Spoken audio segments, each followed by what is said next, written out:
What's going on, everybody? Chris back here, and today we're going to be taking a look at my favorite zombie film of all time, Return of the Living Dead. You know, it's really crazy to think about that this year Return of the Living Dead is celebrating its 40-year anniversary. Now, the first time I saw this was definitely back in the rental days, as was most movies from this era that I saw for the first time. But I always remember this cover art standing out to me, and one day I had to grab it. I popped it in, I watched it, and fell in love with it instantly. I just love the style of this movie. It's very punk rock, it's very 80s, it's got a banging soundtrack. I think the special effects are really good. I think it's very funny. It doesn't take itself too seriously. It's very self-aware. It knows exactly what it is, and it's leaning into it. And I always love when movies do that, as opposed to movies who try to pretend there's something they're not. This movie doesn't do that. And you got a pretty good cast in here as well. You got Don Calfa as Ernie, who I already knew at the time from Weekend at Bernie's. I mean, that movie's a fucking classic. You got Tom Matthews as Freddy, who of course most horror fans know as Tommy Jarvis from Friday the 13th Part 6, Jason Lives. But he's not the only person from the Friday the 13th franchise that is in this movie. We have Miguel Nunez Jr., who of course was Demon in Friday the 13th Part 5, A New Beginning. Also from Friday 5, we have Vic, who is playing the role of Suicide in this movie. We also got 80s horror staple, the always lovely, the always awesome Leanna Quigley from like Night of the Demons and Silent Night, Deadly Night. This might have been the first thing I had seen her in, maybe not. I'm not 100% sure on that.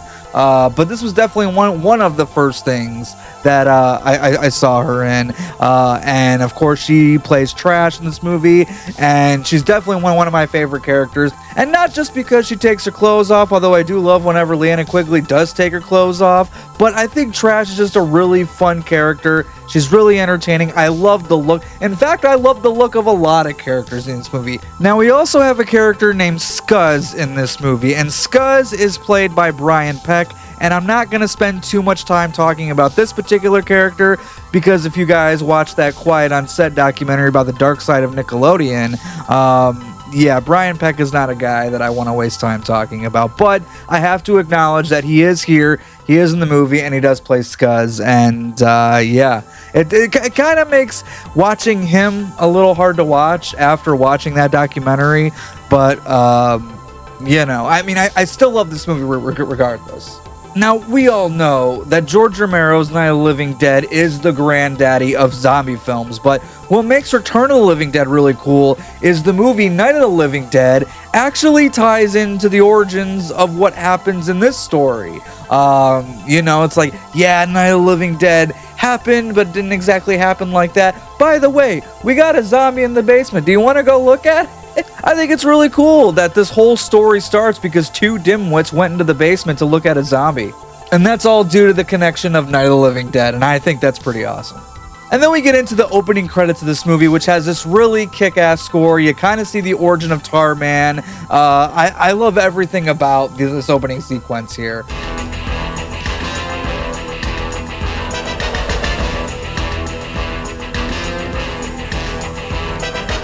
And then we see our group of punk characters, you know, Trash, Spider, Suicide, Scuzz, all that, go into what I love the name of this, the Resurrection Cemetery. I mean, again, if that's not a brilliant play on words, I don't know what is. And then we also have the Resurrection Morgue as well. But, yeah, like all the stuff in the graveyard, I think it's awesome. I think it's a lot of fun. It's definitely some of my favorite stuff in the movie. But I also love, you know, seeing Frank and Ernie and Freddy over at the morgue as well. There's a lot of shit going on there too, and yeah, it's a really good time. But my absolute favorite scene in this movie, of course, is when the dead come back to life in the Resurrection Cemetery. You got that song playing.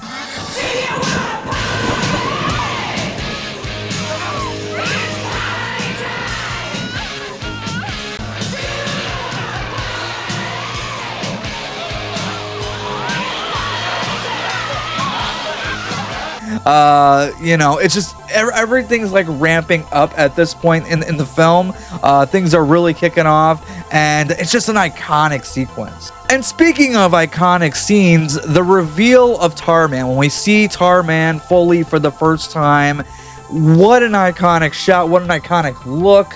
When you think Return of the Living Dead, usually the first thing you think of is Tarman. And I think that's for a good reason. I mean, Tarman's a really fun and cool character. Visually, it looks great. You know, he's going around, more brains. But this movie isn't just tons of fun. I mean, it is that, but there's also a couple particular moments that's actually pretty creepy. For example, you get that freaky headlight shot when the ambulance is getting attacked. And there's a couple other moments that are like that where it's like, holy shit, that's actually creepy. So we're having a lot of fun, but they really do some creepy stuff here too. And as I said, for the moments like that in the movie, I think it's pretty effective. I think the comedy is really good. And I think it's a really good blend between the horror stuff and the comedy stuff. Rescue 7, come in. This is dispatch. Do you copy over? Come in dispatch.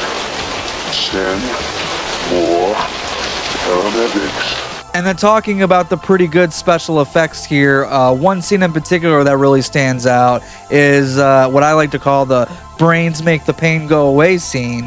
Yeah, I think the effects there look great. It's really well executed. Even today, it still looks pretty good. Because, you know, sometimes you watch a lot of these horror movies from the 80s. Some stuff holds up pretty well. Some stuff, not so much. This is one that I think still holds up pretty well. And these are just some of the reasons why Return of the Living Dead is my favorite zombie film of all time. Again, it comes down to personal preference, you know. It depends on if you like your zombies fast or slow. It depends on if you like your zombies talking or not talking. It depends on you like your zombies to be more scary or more funny.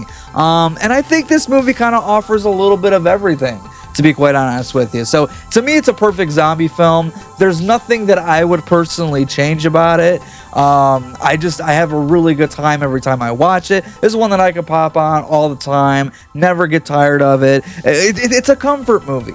And I really recommend not only the movie itself, but the documentary titled More Brains as well. I mean, that's a really good, insightful documentary on Return of the Living Dead. They do a really good job with that.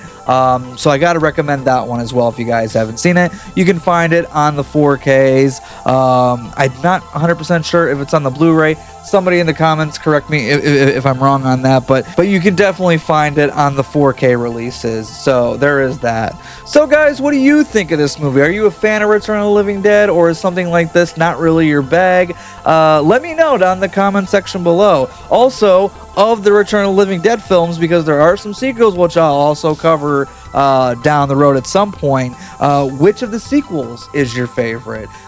For me, I'll tell you right now, like, Return of the Living Dead 2 is a lot of fun, but I absolutely love Return of the Living Dead 3. And that's it. That's all I can say for today. So until next time, guys. Be excellent to each other. Party on, dudes!